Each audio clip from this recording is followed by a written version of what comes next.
Good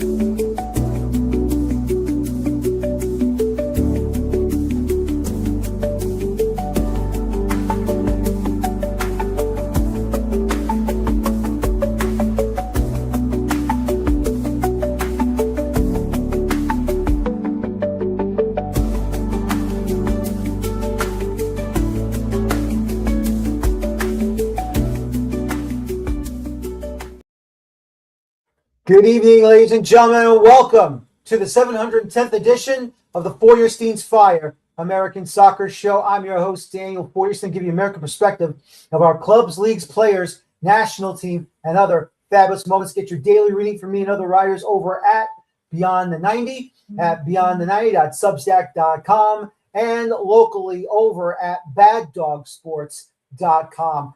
Come on in, discuss amongst yourselves if you like. The chat room on YouTube is open, and please don't forget to subscribe to this show for your daily American soccer content. Ladies and gentlemen, as we get ready for a brand new year of American soccer, of course, it's a World Cup year for this upcoming summer in 2026. This moment makes me happy to talk to you today. Because as the new year was coming in, we had to say goodbye to the old year. And when the old year was counting down to say goodbye, good riddance, let's see what's going to happen in 2026 as we say goodbye to 2025, something magical happened that really not only surprised me, but really made me happy. And what really made me happy was the great news that we all got the New England Revolution. Now, let me just say this right off the bat.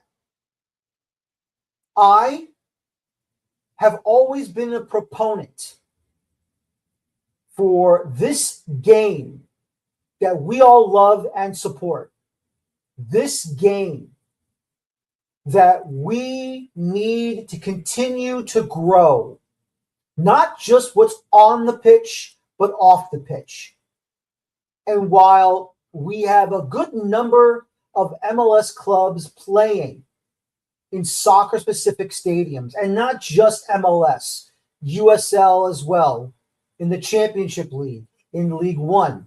And even though we still have leagues that are not in a soccer-specific stadium, the idea is to get every professional club into a soccer-specific stadium.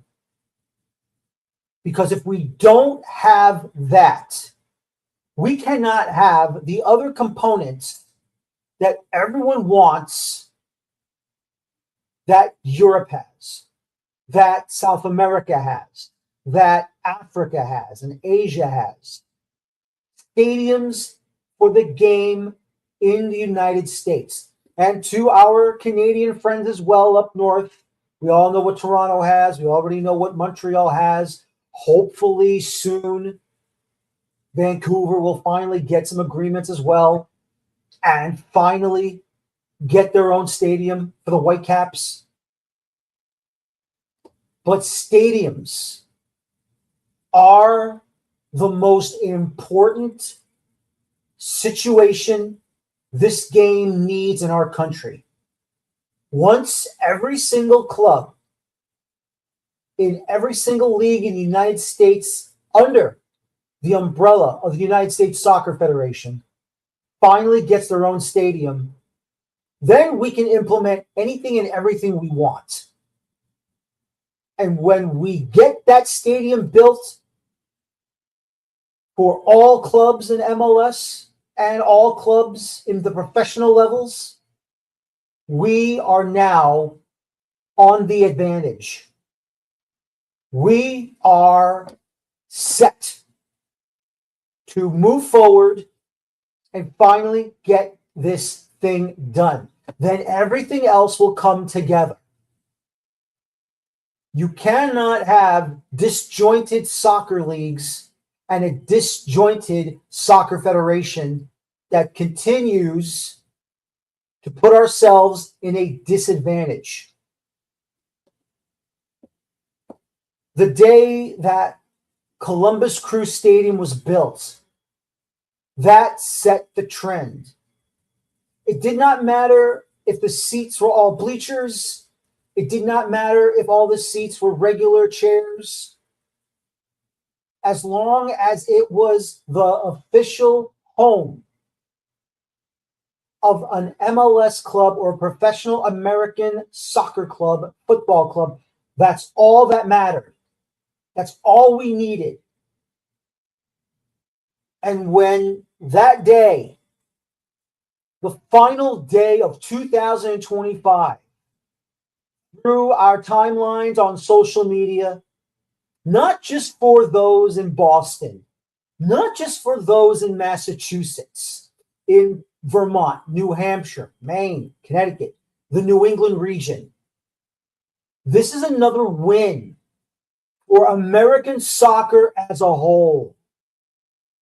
This is another victory for us who believe in this game. It is a huge win for those that support the revolution, but it's a huge, unfreaking believable win for American soccer as a whole. To see our clubs playing in NFL-sized stadiums, college football stadiums, baseball stadiums for Major League Baseball, it cringes me whenever there's a game there. And look, for now it's a necessity for some of these clubs like San Diego FC. Right now a necessity for Atlanta United. Right now a necessity for the Seattle Sounders. At this point in time in Canada, it's a necessity for Vancouver Whitecaps. But some way, somehow, and somewhere down the line, it's time to build stadiums meant for the game and to complete every single club in MLS to get there. And then every single club in USL Championship. Then every single club in USL League One.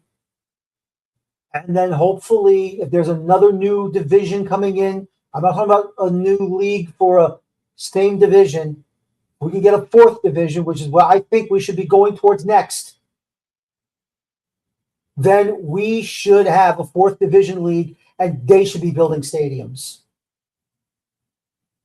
Because right now, this is where we need to be.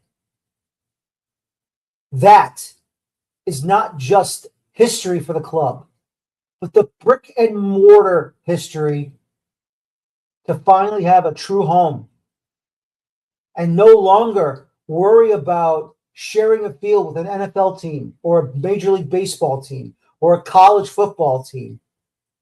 No longer worrying about wiping off the NFL grid lines or sharing the field with the soccer lines being yellow while the NFL lines are still down in white.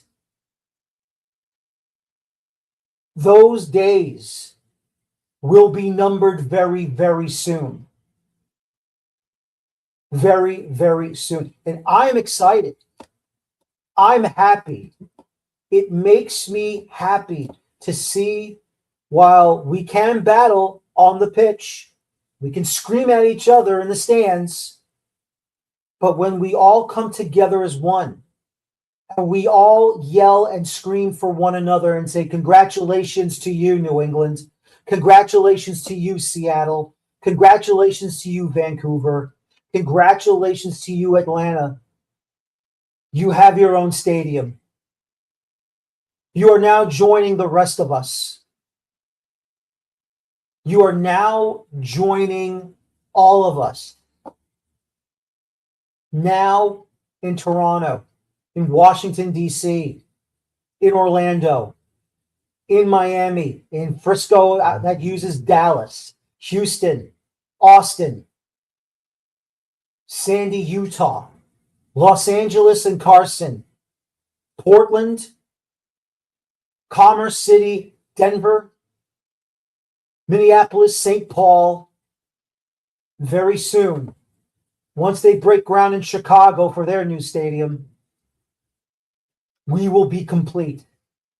And that's where the patience must come in for all the other mechanisms to come into play. That, and now the calendar change, it's all coming together. I know you don't like the patience. I know you want it now. But this is part of the puzzle. This is part of what we all want to see. No more going to the NFL stadiums for a game. No more going to a college football stadium for a game. No more going to a Major League Baseball stadium or a minor league baseball stadium. No more. Bring in our big boy Major League stadiums to us. This is Major League Soccer. You need a Major League stadium. And I cannot wait when the official groundbreaking ceremony happens in Everett, Massachusetts, that those people in Everett, Boston, Massachusetts as a whole, New England as a whole, will have their own stadium to finally go into. Of course, there'll be a ton of cleanup. There will be a long wait before it finally gets finished and that lay of sod is rolled down. But I'm telling you this now, folks, when it does happen, when it comes to fruition, this is going to be the best thing ever for yourselves, for us, for everybody. And I cannot wait. I cannot wait till we finally get there. And I cannot wait until that becomes reality. The dream is already over. The agreement is there. We're just waiting for that groundbreaking ceremony to come. The demolition coming in to bust down the old guard and then start building the new one. This is going to be exciting. Let me tell you about this let me tell you about this segment's sponsor, Dino Luzzi Energy Drink. When I need that extra kick to power through match analysis and late night transfer rumors, there's only one drink that delivers authentic Italian energy, and that's Dino Luzzi. Crafted in Italy with the same passion I bring to this show, because real energy comes from real ingredients, just like real soccer talk comes from real insiders. Ladies and gentlemen, great show for you tonight. Joining me from the Blazing Musket, covering the New England Revolution and New England soccer as a whole. At this point in time, we have Jake Catanese joining me tonight. We are just waiting for Sam Lattof to join us to talk about this. But, Jake, first of all, before Sam joins us, congratulations, my friend. It's been a long time coming for every Revolution supporter, every New England soccer supporter, that this stadium agreement has now finally come to fruition. Yeah, and it's been a bumpy road. If you are new to the New England soccer-specific stadium search, Sam can probably give you a lot more details. This is a thing that's been going on for the better part of almost 2 decades now. Previous sites in the late 2010s, never really serious kind of sort of contenders. The big one was Bayside, which was about, I think, 11 years ago now at this point, which was a UMass Boston site. That was like the one where I was just like, this is going to happen. Dealing with anything in greater Boston as a whole, from a transit standpoint, from a public transportation standpoint in particular, is difficult. Politics aside, everything else, just, the goal of, we want to have a soccer stadium in greater Boston, and we don't want there to be any public parking. I can tell you right now, the number of places you can put that right now, it's on one hand. and the Rebs have burned through probably all of them. Everett is one of the last available sites that they can probably get this to work on. It is not a perfect site. There is a secondary agreement. This one, Sam will have the details for me. I have the CBS article in the background. The Encore Wynn Casino, which is going to be basically like across the street from the proposed Rebs SSS. That there's also a secondary agreement to get a MBTA commuter rail spot for that site. That's going to be perhaps more game changing than anything that was in the actual Rebs agreement with the transportation, pedestrian bridge, and all that other kind of sort of stuff. It's not a great plan. I don't know if there's a hard timeline yet for that groundbreaking. As you mentioned, this is a former power plant site. I would assume between demolition and environmental remediation, you're looking at probably 2 to 3 years before you even have a groundbreaking on the early spot. A lot of that has to do with World Cup stuff. We're a little busy this summer. Probably this is something I would expect. Sam, would 2030 be too generous? It seems like they're aiming for 2030. And first off, hello, Dan. My apologies. The Blazing Musket podcast needed a relief effort from these. So really do appreciate it for having me on. I would say yes. I think looking at 2030 is the ideal time frame. I think if we are to get maybe some delays or what have you, maybe go further into 2031s, 2032. But you talk about, that agreement that, outgoing Everett Mayor Carlo Di Maria was able to reach. It was essentially, the last days of his term. Basically, Wynn, kind of, the owners of the casino, they agreed to fund up to $25 million towards kind of studies and construction of the commuter rail stop. Again, with the lack of parking, commuter rail stop is going to be important. And it really seems like with kind of the hotels and kind of the retail infrastructure being built up there, it's kind of looking almost like a Patriots Place 2.0, where you're going to have shops, you're going to have restaurants, you're going to have all these things for fans who are looking to do something maybe after a game or beforehand and really drive kind of, dollars into the area. So I'm personally really excited. I'm excited to not have to drive out to Foxborough and, maybe be 30 minutes away from a stadium would be lovely. So when I heard this news of this deal, I was really excited. Obviously, there's just drawbacks, but I think the Revs finally having their own stadium, it kind of overshadows all of those.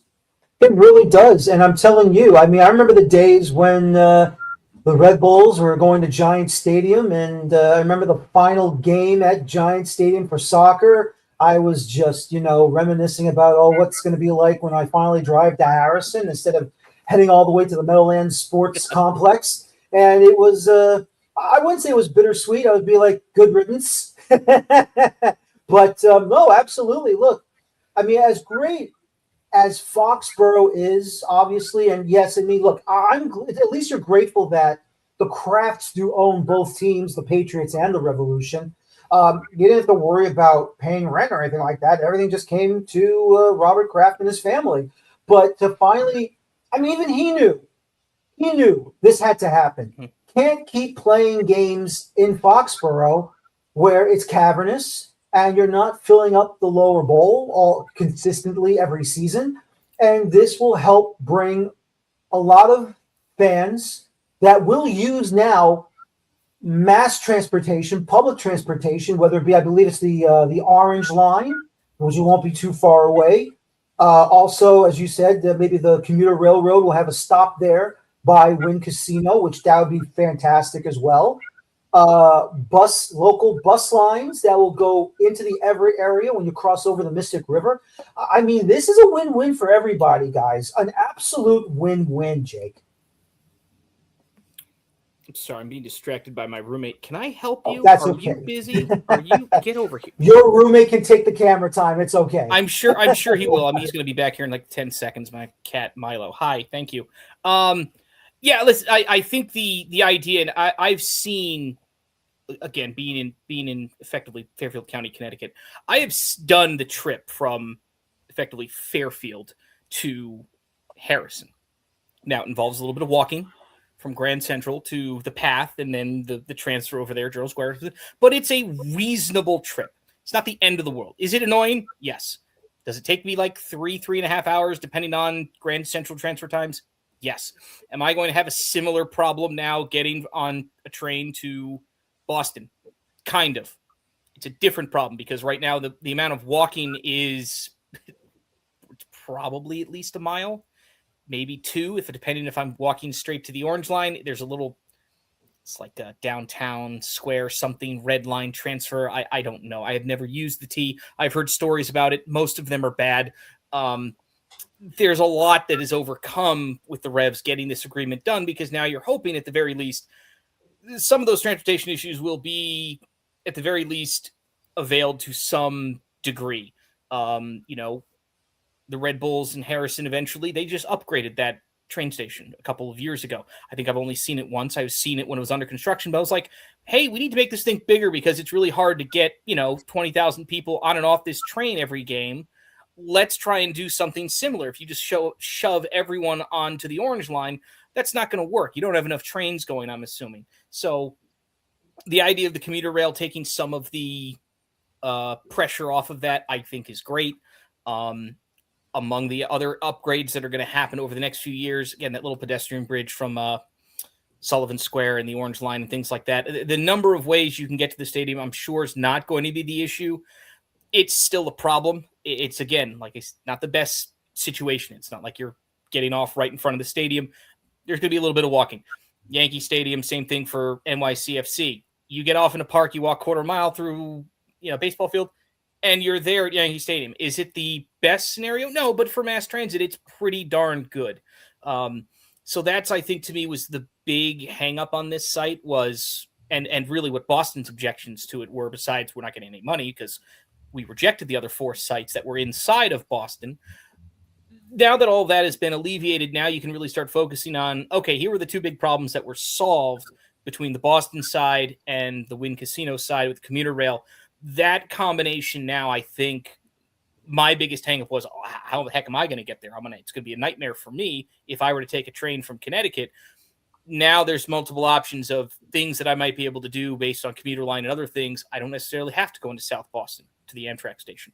I might be able to get off somewhere else, take the commuter line in. There's a lot of other little things now that have been connected that I was very much against this site probably 6 months ago. And for a variety of reasons why I was not a fan of it, the transportation issue was the biggest one. Now that that's been alleviated, all the things, Daniel, that you've been saying about what American soccer needs, your own pitches, heated pitches, grass pitches, for the love of God, we need to stop playing on turf. All of those things are correct. And something you didn't say it directly, but I will. We are not England. Guys, we've only been doing this for 30 or 40 years. We're a century behind how all this stuff works. Little Macclesfield Town, my beloved Silkmen, just broke a record from 1909 for crying out loud. Okay, we don't have that kind of history here. We are playing catch up, and you're right, it's going to take time. This is a stadium process that's been going on for decades. It's going to take another 5 years at the earliest to latest, depending on your point of view. It is eventually going to be great for the game, but yes, it is an agonizingly long process. Yeah, it really is. I was just going to add too as well. It's interesting because now there's kind of 2 divergent fan bases, if you will. The Revs have really been able to kind of create a fan base of season ticket holders and just fans in general, kind of more located towards kind of that southern central kind of Massachusetts, if you will. Mm-hmm. For a lot of the people who have historically, been season ticket holders, maybe have gone to games, the fact that they're moving to Everett and Boston, they're not necessarily the biggest fans of. It seems like the club is really buying in on getting kind of more of a younger crowd, obviously a more urban crowd being closer to a major city. So it's been really interesting to see kind of the 2 different reactions, almost polar opposite reactions between people who live closer to Boston compared to living closer to Gillette Stadium. I think it's going to be interesting to see how transportation plays out because, I think of a Harrison specifically. There is a decent amount of parking there, at least from what I see for U.S. men's national team games that I've covered. This location isn't going to have any, if all, parking And as much as I love the MBTA, at least the commuter rail, I'll speak for that.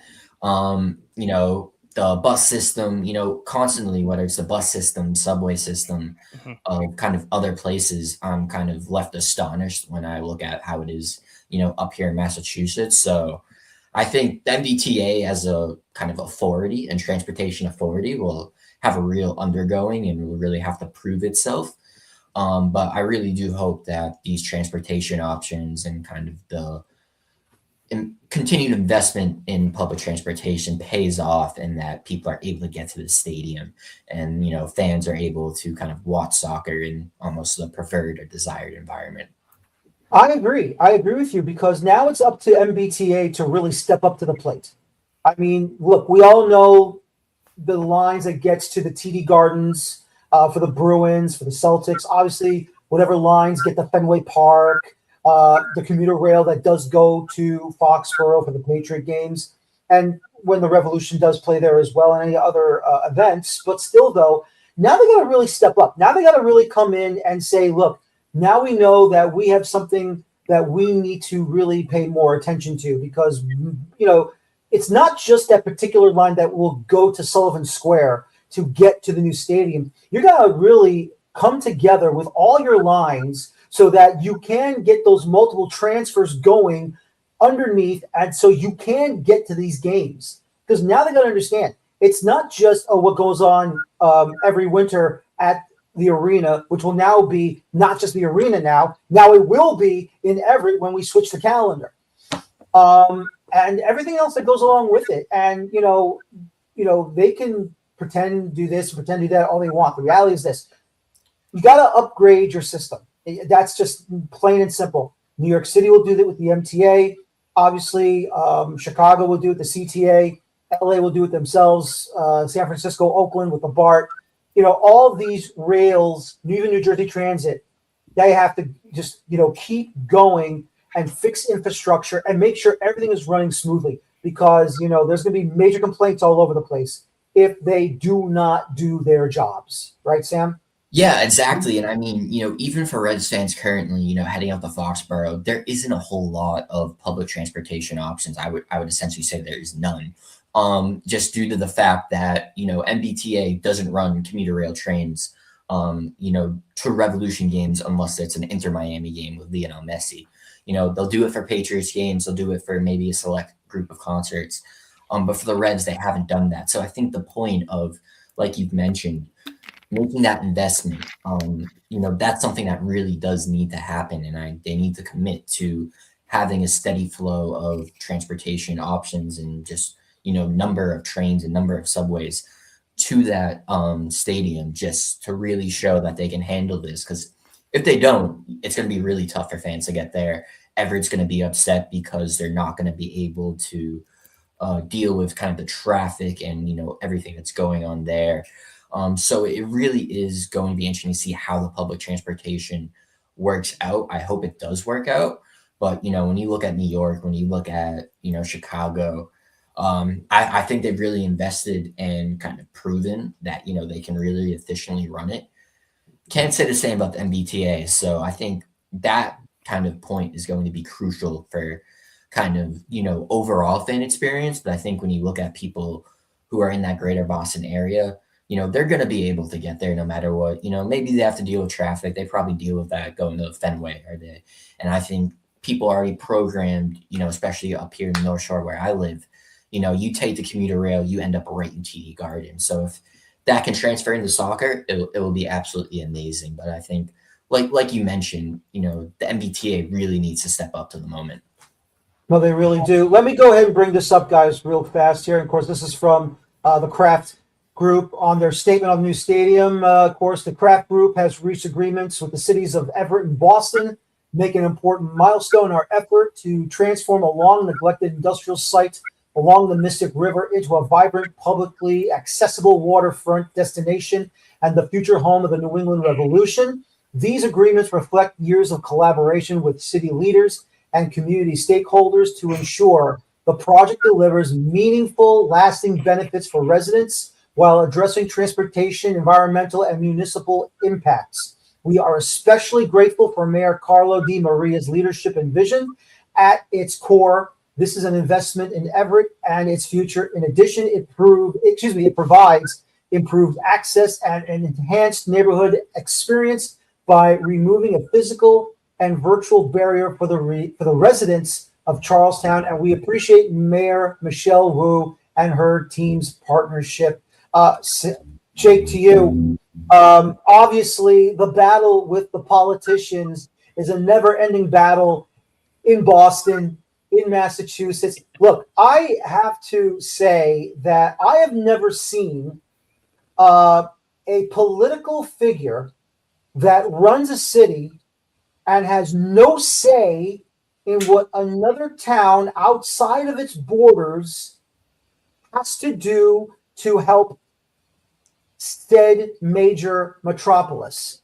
I don't see Manhattan or New York City, any of the 5 boroughs, interfering with Yonkers, which is just north of the Bronx over the Westchester County border, nor have I ever seen New York City worry about what goes on in Nassau County out in Long Island, just east over both Queens and Brooklyn. This entire situation has really stumped me. And as you said, you're in Fairfield. I mean, has New Haven or Hartford ever complained about what Fairfield does?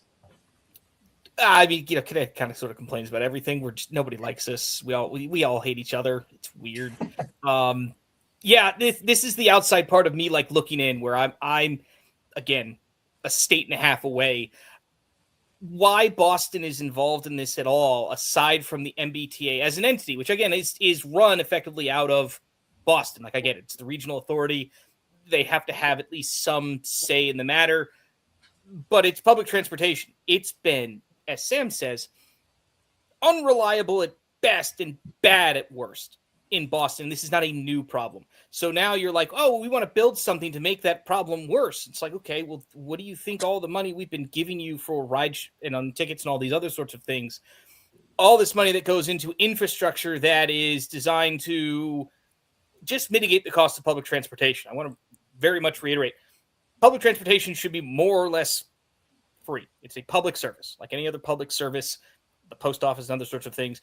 It's not designed to be run like a business. You can't run it like a business. It's going to lose money. Why is it going to lose money? Because it's a public service. It's not designed to make money. You can help mitigate the cost with tolls, tickets, other types of things, taxes. But at the end of the day, it's going to lose money. And you have to operate it like it's going to lose money, and that just has to be a standard thing. The idea that anything, Metro North, MTA, anything like that can run and make money is illogical. The fact that anyone thinks that, I don't get. On a separate point, is Mayor Wu correct in the fact that, yes, this is going to affect Boston? It is. If you wanted the Revs in Boston, you had 15 years. You did. You could have gone to the Bayside site a bunch of years ago. Everyone got mad that that was a backdoor deal. UMass Boston said, it's our site. We bought it. We're allowed to sell it. It doesn't matter that we're a school. It doesn't matter that we're a public school. We bought it. It's in our charter. It says we can buy it. Everyone got mad. That was the whole site. That would have solved the Revs soccer stadium issue probably 10 years ago. They'd already been playing at Bayside. You would have fixed whatever the stop was nearby there. You would have probably had something there about a roundabout and some other kind of a traffic study. This would have all been solved a decade ago. So now you have 10 years later, because everyone griped and moaned about the previous site, you have a worse site with harder transportation access that's not there. The commuter line is there. It's next. You have to build the site. You have to build the commuter rail stop next to the casino or the hotel, whatever the Encore Win, whatever it's called. You're not going to be able to get a T-stop anywhere near that place. It's not happening. You have the commuter line. That's the best thing you're going to get. And then the Sullivan Square Assembly, whatever it is, the Orange Line stop with the pedestrian bridge. Those were the two best options. And the only two options. I want to be very clear. That makes this site even remotely viable. Otherwise, it's not viable at all without parking. If Boston as a whole, I'm not saying this is a Mayor Wu problem, because again, this has been beyond her scope. Boston wanted to solve this problem, they could have done. They chose not to. They kicked the can down the road multiple times. Now they're left holding a bag that's not as big as the bag they wanted, because the stadium's not in Boston. You're going to get your pittance for the transportation. You're going to get your pittance off of whatever the ticket sale is. I think Everett's getting like $2.50 and the Boston's getting like $1.25. That's fine. I have no problem with that. Again, just for transportation or whatever kind of sort of costs, public, I hate to say this, the other thing, public money going towards stadiums is also bad. The fact that the Revs are footing the bill for the environmental part of this right now, which I would never have touched in a million years. You have a bad site that's been sitting either in a state property or utility or something like that. Is no. I'll buy it from you when it's ready to be sold. You deal with it, then I'll buy it from you. If you want to help me cover the cost at the end, that's fine. We can maybe talk about that. But if I have to fit the bill for it, I'm not handing anyone a dime. I would. That's just how I would be. So from a political standpoint, this is a situation that is largely of Boston's doing. I hate to say it like that from the outside looking in, but that's just how I feel. There were much better sites over the years that were more viable than this one. And the Revs could have been there. The Breakers could have been there. Now we have Boston Legacy, which is going to play at White Stadium, which, again, doesn't look like a great situation to put a stadium there. Not a lot of parking. It's residential area. Again, you had better options. Nobody wanted them. So now you're left with the worst options, and everyone's still going to complain about it. There were better options on the table, and Boston, not so much complaining, but making sure that they get their cut, as meager as it is now. Yeah, you're right. It's weird. It doesn't make any sense to me. But again, I don't live in Boston. I know it's complicated. I know it. New York City, I think, as you've said, has a different amount of respect. The 5 boroughs kind of operate as a unit, but they can do things separately. Boston sort of doesn't do it like that. It's kind of sort of not the same, and I get it. Everyone sort of grows up, and everyone has different relationships with their neighbors and things like that, and towns and municipalities. But yeah, this was one that dragged on a lot longer than it should have over an issue that, Sam will have more details, but Boston being involved in this in any capacity other than MBTA just doesn't seem normal. But again, this is sort of now the cost of doing business with a lot of these stadiums and sites. It's not just the town you're talking to. You're talking to the state. You're talking to a county. You're talking to neighboring towns and everything else. Just look at what Kansas City had to do now with the Kansas and Missouri side to get the Chiefs and the Royal stadiums going. And that gigantic cluster, whatever is going to be over there. It's so complicated to get these deals done now that I'm not surprised, but it is still every step of the way disappointing, because I want to reiterate, this is a piece of land that has not been in use for a very long time and no one else wants it. I would be begging someone to do anything with it, and yet we have to drag our feet because government. God, I hate the public sector, and I work for it. Dude, God. I mean, it's crazy, Jake. And like Jake mentioned, the argument from Boston is that we would be affected by this, so we deserve a piece of the pie.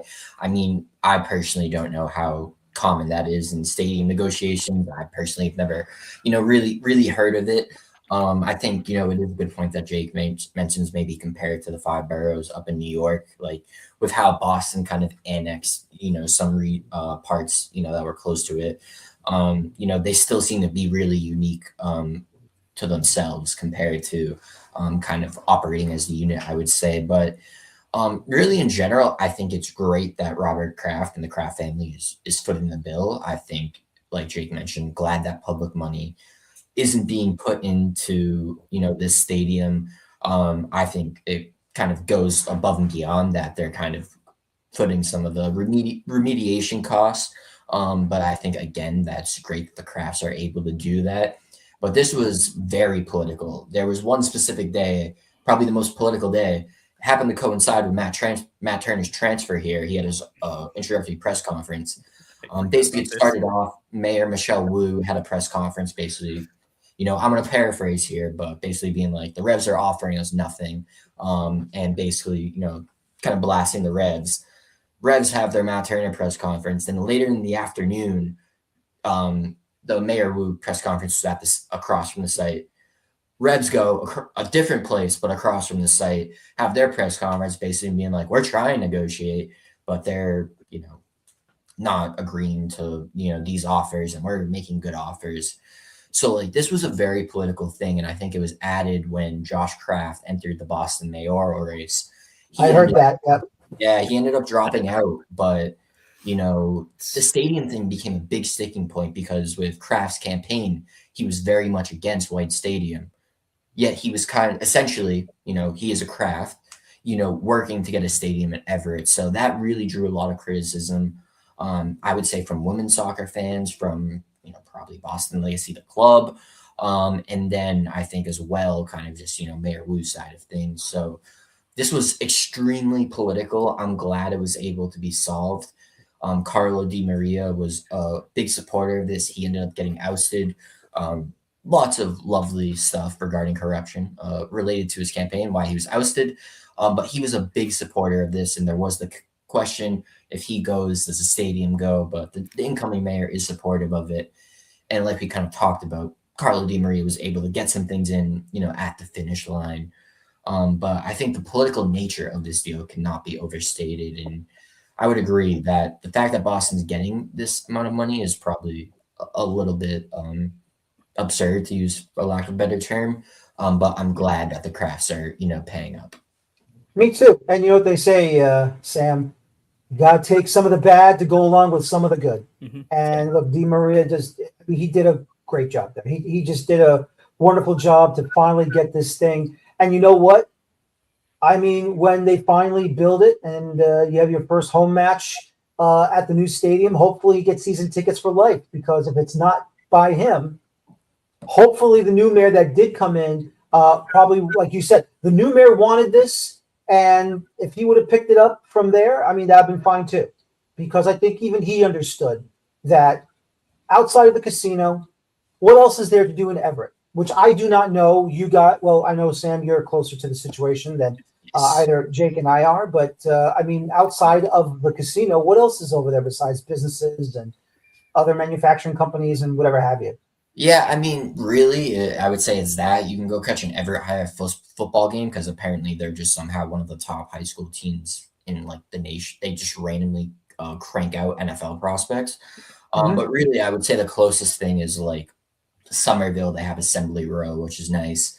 Until the casino, obviously the casino now is the major draw. But I didn't spend my youth really going to Everett as kind of a destination, if you will. But now there will be kind of families, there will be, individuals who are like, oh, I got to go check out Everett to go to the Revs game. And then you're going to have, fans coming out of Revs games. You could have a younger audience who maybe has a few adult beverages and then wants to continue on with their night, or even, supporters doing the same. So I think it's going to be great for Everett business-wise. And new mayor's kind of come in and said definitely that he's supportive, but kind of reiterated the fact that he wants to, make sure Everett kind of gets the benefits and is able to reap the rewards, which is rightly so. It's in Everett.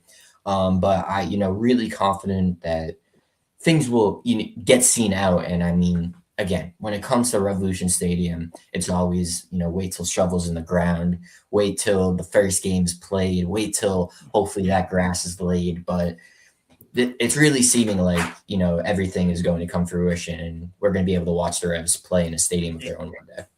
Players need to walk out onto the field. The referee needs to signal ready to play. The ball needs to be kicked. Then and only then will I accept this has occurred. Not even after you build it, not even when you're done building it. The ball needs to be kicked. That's how long and how unsavory this process has been, and how skeptic I am of the process. I need to make sure you're there then, pal. Yes, we'll deal with that. Listen, I don't even want to Google Encore prices, Wynn hotel prices. I'm gonna miss my little Red Roof Inn up the road. Actually, that road that will go towards the stadium on the Boston side, on the Sullivan Square area, there is a Holiday Inn. Oh, perfect. That's where we're going. We're not. Yeah, so thank look, God. Hey, listen. I never even Googled prices at whatever it is, the Marriott or whatever it is it's at Patriots Place, whatever that big hotel. I'm like, no, I'm not spending $350 for a random. And half the time there's never any availability, because not even because of Revolution games, just because there's just never any availability for whatever else is going on in the area of Foxborough with the youth event, softball tournament, whatever it is. But again, it's my fan experience is much different than Sam's or people who are in Greater Boston. I'm going to be traveling from several hours away, and there's still a good chunk of the fan base that is going to be traveling from several hours away. We still need to sort of solve what that process is going to be like. Mine's a little bit more easier. I'm going to jump over to New Haven, get on an Amtrak, and head northeast. Other people, it might be linking up at a commuter rail somewhere else. How many of those commuter rails run on a Saturday? I have no idea. We can't get them to run to Foxborough for a game for 20,000 people. What was the average attendance last week? 30,000. I mean, yeah, Dan, you did make a comment about them not filling the lower bowl. I'll give them credit. Somehow, even during their terrible seasons, they were kind of consistently bringing in, I would say, 20 to 30,000 fans. Mm-hmm. So, I mean, if you think about transferring that environment into a soccer-specific stadium, it could be a great home environment, home advantage. You hear about Fortress Foxborough. I can't come up with one with E just yet. We're still working. Yeah, there's a lot of puns and things we've got to work out that I'm very much against. That's not where I want my brain process to be. But like all of that is like going to be in the works. But again, right now, this is the biggest positive development we've had for any SSS in a long time. Now, again, I want to be very clear. I don't know how much the site remediation is going to cost or what other problems they are going to discover once they get there. That is going to be the real bugaboo in this thing. Anytime, again, there's a group that's trying to build a stadium in Bridgeport, Connecticut for CT United, whatever the heck that team should have stayed. Yes, they should have stayed. That name should have stayed dead. That's not the point. They want to build at an old Greyhound track that's right along the water. It's a very similar spot to where the Rebs are building in Everett. Now, it's not a power station. It's just a Greyhound track. So whatever, they still have to do waterfront remediation. On a scope, it's not nearly as big of a stadium. It's not nearly as big of a project, but there's still a bunch of EPA stuff that has to be done that costs probably just as much as some of the actual building of the stadium. Now, this is going to be different because of the scope for what the MLS site is going to be versus what would be like a 10,000 seat overglorified kind of high school stadium might be. But it's still a significant cost that really, if we're being honest, should not be covered by the people trying to build the stadium. So the fact that, again, the Crafts are willing to not only build the stadium for $250 million, but throw anywhere from 50 to 100 million on the low to high end of site remediation and demolition, it's a big deal. And that's before we get to any problems. Building along waterfronts are difficult. That was really the first big major hurdle. Was a couple of years ago. They had to redesignate this, Sam, from some kind of a port authority. Yeah, it was like a port authority kind of designation. That was a big sticking point. They were able to remove that. I think it was via voting, and then we now kind of arrived at kind of this deal making part of it. And obviously, right before the end of the year, we got the news that a deal had been reached. Yeah, so there's so many been moving parts to all of this, even leading up to the agreement that got made at the 11th hour of Di Maria leaving the mayorship of Everett. But this has been a multi-year process just to get to this point for this site. And we still haven't even, this is just the agreement that we're going to do it. We haven't even put any money into the project. We haven't even taken anything down. We haven't blown up anything yet. I'm assuming we're going to have to do a little bit of that. When you do that, Everett, make sure you tell everyone when you're going to blow stuff up. Otherwise, you're going to get a lot of phone calls at the work number. Hey, something just exploded. We know. That was us. We're sorry. We didn't do a very good job of that. We blew up part of our power plant. We're really sorry, guys. We'll warn you next time, Bridgeport. But yeah, there's a lot of things still to be done. And like you said, it is a great step. I'm still skeptical.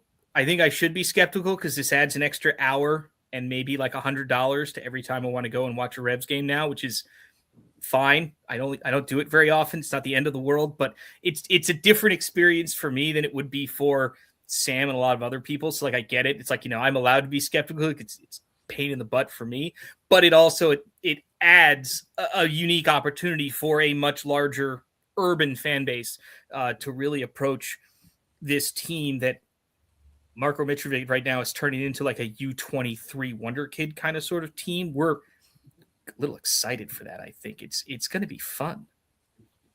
we'll see what happens there. Just don't be like Indy 11. I don't know if you heard what happened to them. They wanted to build their new Stadium 11 Park just out across the street from where the Colts play. And when they started digging up the ground, they found some dead bodies. Bones. I mean, that would be very Bostonian. So, yeah, that's. They find him in the Charles, so maybe they'll find him there. Yeah, it's the media number call. That's not good. Yeah, that's not good at all. That's not good at all. Sorry, yeah, that's all right. And hopefully that won't be the case in this one. That's for sure. But other than that, guys, look, it's just been a long time coming.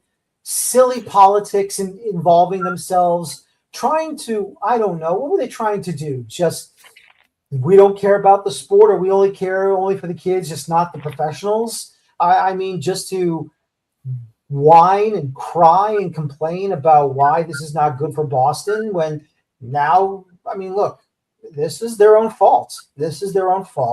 They should have just worked with the Revolution to get a site where it is in Boston proper, and it just should have happened, but they just dragged their feet, and now they're paying the price for it. Sure, they'll get some of the money for the transportation, but still, though, Boston is at fault for this, for the continuance of being just a pain in the rear. That's all I can really say. Dan. I mean, Boston being a pain in the rear, especially when it comes to politically, is a constant. So glad again that I was able to reach the finish line. Even kind of getting over those obstacles, and like Jake mentioned, the Revs, they're kind of going under a little bit of a revamp, and becoming this young team. You have players like Griffin Yao, Ethan Kohler, Brooklyn Reigns. You're really starting to get people's interest back in the Revs after some difficult years. If you can lead that into a kind of, stadium of a stadium project, and the Revs having a stadium of its own, it would be perfect. Yeah. And I'm really excited. I know it's, it's going to be a makeshift for the next couple of years. Boston Legacy women's team is back. They're going to play a handful of games at Gillette. I think they play a handful of games in Rhode Island at Tidewater, and I hope at some point they play a handful of games at Everett, and they figure out a way how to do double headers somehow with either the Revs 2, another local team, anything like that. The more places, as you mentioned, Dan, in the intro, the more places you have to watch soccer that are soccer specific, the better the game is. It's always nice to go to a place and it's like, oh, there's no football lines. Okay, there might be some like lacrosse lines or some field hockey lines, but there's no football lines.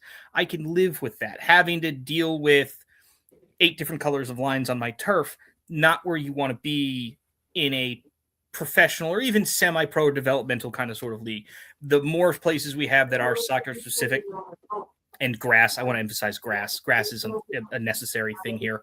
And apparently now underheated soil concepts are going to be a major thing now, since we're going to be trying to play in December, which is, I think, a terrible idea. But again, I'm not the one paying the bills, so it doesn't matter to me. But yeah, the number of good things going on in Boston right now, soccer-wise, is a lot. We're all happy for them. Maybe we'll have some happy developments in Connecticut, in Bridgeport and Hartford and what have you. But yeah, it's a fun time in New England. The amount of stuff that's going on, we're very happy to attempt to cover it all. I don't know who does that. I'm asleep most of the time, but someone's doing it. Certainly not me. No. Well, all I know is this, guys, is that, finally, like I said, the agreements have been made. Thank goodness for that. It's all on paper. It's all used with a pen. No red ink, if you know what I mean. And, just wait for that day when we finally get a groundbreaking ceremony. The demolition crew comes in. Okay, you're going to take that down. You're going to take that down. Implode. Keep the tree, but implode the rest.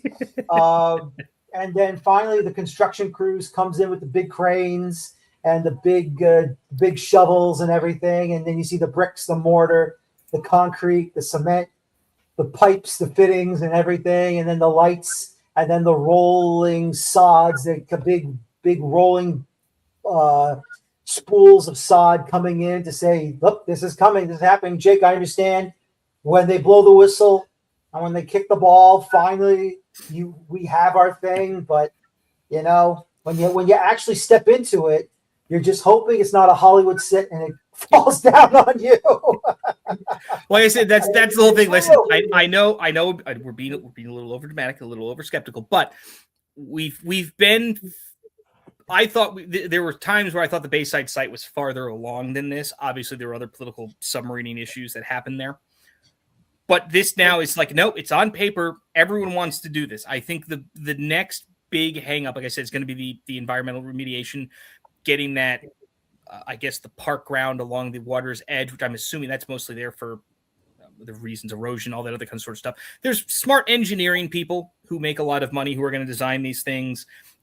Whatever money they need, they're hopefully going to get, whether that's from the crafts giving it to the towns support it, however it works. Once that aspect of the site is there, the stadium itself, as Sam mentioned, is going to be a fairly large attraction now to that area. Yes, it's on the other side of the river.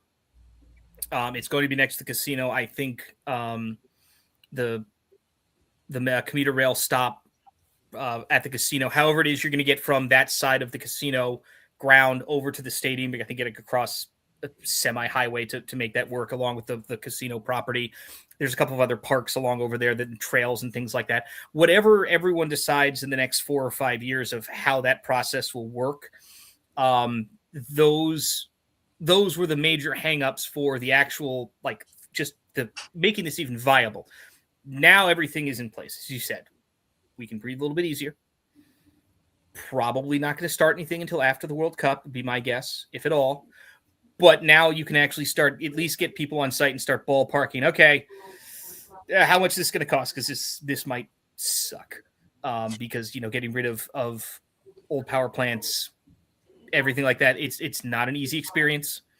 It's not something it's a costly experience as well. So that, you know, that's why, you know, a site like this was not be my first choice to even contemplate building something on it, because you could double literally the cost of your stadium just from the remediation alone. I don't think it's going to be nearly that bad. But it's adding a significant amount of cost that if you were at Bayside, you wouldn't have had. You would have had to demo a couple of buildings, but it wouldn't have been nearly, you're renovating a parking lot. So all you got to dig up is the parking lot. It would have been a lot easier than, you know, disassembling a couple $100 million worth of electrical equipment that someone built 60 years ago, however old this place is. So it is a positive time for the Rebs, both on and off the field. I think they're in Florida. Did someone post pictures of them in Florida? They're in Florida. Okay. So preseason's early mid-January. We're already in preseason. I don't think I like this new schedule. I don't think I like it at all. It's all right. I'll get over it eventually. Maybe. Listen, look, after 2006 is over and done with, and we go to 2027, we'll have that little sprint tournament, and then we'll go ready for the brand new everything and anything that everyone else does tournament. The sprint tournament, I'm actually like, that might be the only good part of this plan. Like, all right, well, at least we'll have a mini. The Revs are going to win the sprint. You heard it here first. The Revs are going to win the MLS Cup in the sprint season, and everyone is going to say it doesn't count. No, yeah, it's going to be. You're going to hear me make more references to that than the Superliga trophy. It's going to be awful if we do win that. Superliga, what a waste. Yeah, Dan knows the good stuff. Dan knows where all that good stuff is. Oh yeah, we want that trophy. We want that trophy where we are bloody brawls in the semifinal and people are tackling people trying to open up airplanes on the trip to the West Coast. Oh yeah, we love all that stuff. Yes, that's what the North American Superliga was, kids. Go look it up. Go look up Wikipedia. Exactly. Go ahead and take a look. Much better than this thing they call the Leagues Cup now. This Leagues Cup stuff's boring. There's no blood. Yes, it is. Yep. Nope. Nothing at all. Nothing. I will say this though, real quick for you, Jake. The manager is John Rooney. Guess where he played at before going back to England? Played for Red Bull and Orlando. Yep. Played for Red Bull in Orlando. Got the game-winning goal in the Open Cup at home against the defunct FC New York of USL. Oh There God, you go.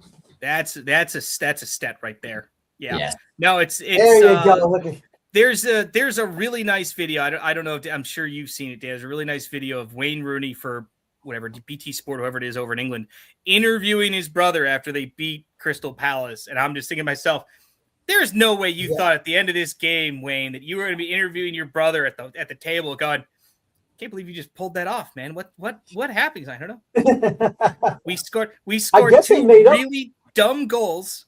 The second one is the most non-league goal you've ever seen. I know. That's the worst ever goal you ever seen. What is the keeper doing there? What is he doing? Not only has he come off his line for reasons I don't know, he's been wrong-footed twice in the same bounce of the ball. It's the most ridiculous game winner because obviously Crystal Palace had to put in a banger in the 90th minute. Thanks for ruining the shutout, guys.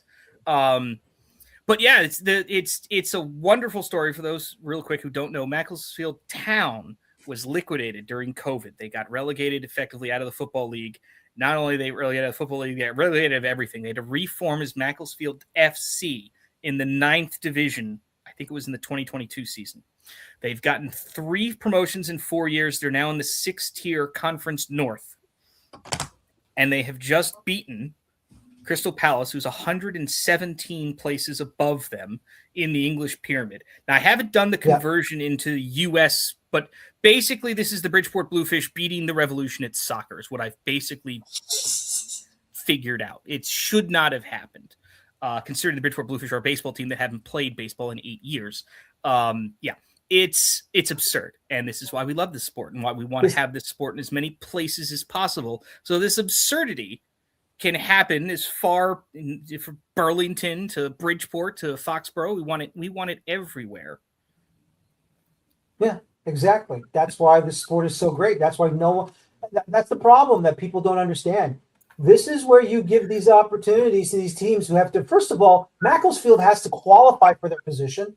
And when they do qualify, there's like Cup, 3 qualifying rounds. It's worse than the U.S. Open Cup somehow. It is. It's 10 times worse. And that's the thing that no one wants to understand. And, look, I understand, okay, there's no romance in the Open Cup like there's in the FA Cup because you get a plumber and a teacher and a bartender that's get an opportunity to play against the big boys. Well, no, you get that same thing here. Like we said, it's not like the level it is in England like it is here. Fine, I understand that. But the point is, these teams still get this opportunity. Do you know how many teams, like even when I watch the qualifying rounds for the Open Cup, you got these clubs, whether, Brockton United FC, Christos FC. Christos FC.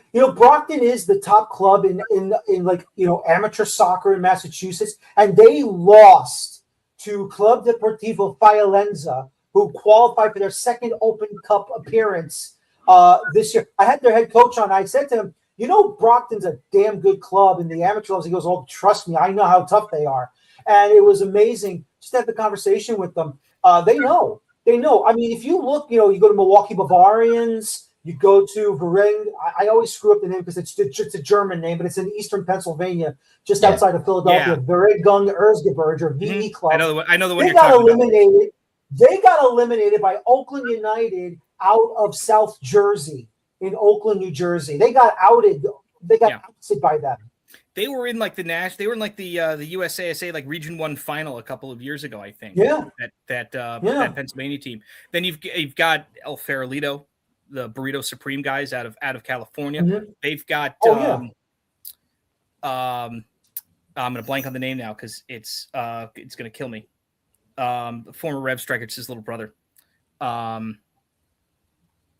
He's on that team. Jerry's little brother's on that team. Bankston? Yes, Jerry Bankston. Jerry Bankston's little brother's on the team. He doesn't use the name Bankston. He uses something else, but it's his little brother. And I'm just like, hold on, wait a minute. You're telling me that a former Revs DP's younger brother who's never played above any level of like second division anywhere just showed up in the 4th division semi-pro and is scoring bangers in Open Cup qualifying in the USASA tournament. Like, yeah, that makes complete sense to literally no one. That's how awesome this sport can be in the U.S. Of course, it's not the same level as the FA Cup. It doesn't have the same prestige. Well, no, of course not, because the levels this is happening at is effectively overglorified amateur.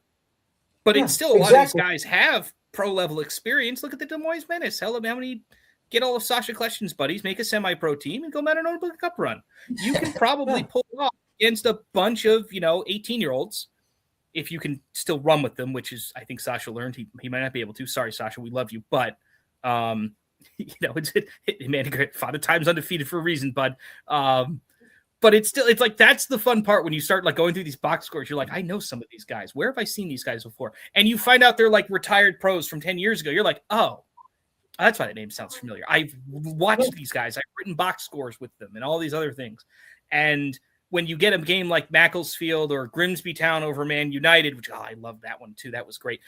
That's where you're just like, yeah, this sport's dumb. I love this. I'm glad we watched this sport because it makes no sense. And that's the entire point of why we watch sports. It's not just the entertainment, it's the stories. And usually it's both.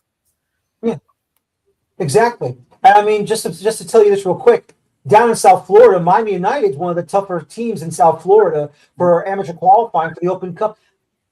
Final round match went to extra time, 3-3. They lose 5-3 in extra time to the Florida Badgers out of Boynton Beach. Ooh. For the first time in maybe 4 or 5 or 6 consecutive Open Cup qualifications, Miami United is out, and they're not going to the opening round at all. I mean, when have you ever seen anything like this? I mean, that's the point where this is why, this is why the Open Cup is important. This is why, we have to see what goes on, not just in the tournament proper, but what goes on in the amateur qualification rounds, because you'll never know if some of these top clubs that are amateurs that has normally gone to Open Cup tournaments year after year after year, gone. Second round, gone. Third round, gone. They're qualified. Nope. They're gone in the final round in the extra 30, gone. And it's just unbelievable what goes on with this whole situation. But I'll tell you guys this much. Hopefully have you guys on again down the road once again. But like I said before, I'm happy for you. I'm happy for everyone in the Boston area, New England area, that finally there will be a soccer-specific stadium. Obviously, congratulations, Rhode Island. You got yours first. Now the Revolution are on their way. Hopefully, Portland, Hearts of Pine in Maine will get theirs next. Hartford, of course, already has theirs, which is great to see. I don't care if it's like I said, I don't care if it's bleachers. I don't care if it's seats. As long as it's a stadium for the team, that's all that matters. Yeah, they're nice. They're nice little steps. Even the Vermont Green playing at UVM at Berlin. That's a really nice little field there. It's even the places now that like you're thinking it's like, oh, these are just really just overglorified like half-seated high school stadiums. Yeah, but they're really nice. Like they haven't been built 60 years ago. Somebody just built this, and it's you can tell the teams that are putting even just a little bit of effort. It doesn't take much. I will forever in a day, always in my heart, Nelson Field and St. John's in Queens. It's on top of a parking garage, but it's a really nice parking garage, and it's a really nice stadium on top of that parking garage. Someone thought, I can make this work, and they did. And that's the ingenuity that we still need to have, I think, when we're building these stadiums, because there aren't any good sites. There aren't any. Believe me, guys, we've tried them all. There are no good places to try and get stuff like this done. So when you have a site that you think, I might be able to put a soccer stadium there. Okay, how big do you want it? Well, I'd like this, but I'll settle for whatever the numbers are. That's I think sort of the game that you're playing. Would I like a 30,000 seat stadium in Everett? I would. Am I going to have to settle for 25 or 24, whatever the number is? Probably, because that's what makes the most sense. And hopefully you could have had a bigger stadium. You could have had a bigger stadium than Red Bull, but it wouldn't have made sense 15 years ago to have 25,000. So I think they hit the number right on the head. And if the Revs are a little bit bigger than that, I think that's the sweet spot. But I know Sam probably has I think someone said they wanted to do 35 at one point. We were just like, no, that's never going to work. There's no way. 30, I think, would have been the biggest, but 25, I think, is a nice, sweet spot kind of a number, particularly when you have no parking or anything else like that. You're getting a lot of people trying to get into one spot. If it skews smaller, there's a reason why it will skew smaller, and that'll be fine. Exactly, Jake. Exactly. Gentlemen, it's been great fun to talk to you guys today. Once again, I am joining you in this wonderful occasion. That agreement has finally been done. I know Jake's got further plans to make sure it's all concrete and even more, but still, though, look, something had to happen. This is the first step, and can't wait for that groundbreaking ceremony and, of course, the demolition. And finally, we got a soccer stadium. I know it's not the best site, I understand. But look, you're damned if you do and you're damned if you don't, and it had to happen. But still, congratulations. Very happy for you guys. And thank you again for joining me tonight. I really do appreciate it. Thank you so much, Dan. Anytime, guys. Thank you. Okay, no problem. Once again, this is the guys from the Blazing Musket, Sam Lattof, Jake Catanese. Follow them all the time, either on X, Twitter, or on Blue Sky at the Blazing Musket. My name is Daniel Feuerstein. Thank you very much for watching us tonight. As always, brand new year, 2026 season of the Feuerstein's Fire American Soccer Show. Please, please, please, please enjoy your football. Thank you. Have a good night. Take care. So long. And bye-bye for now. Have a good night, everybody.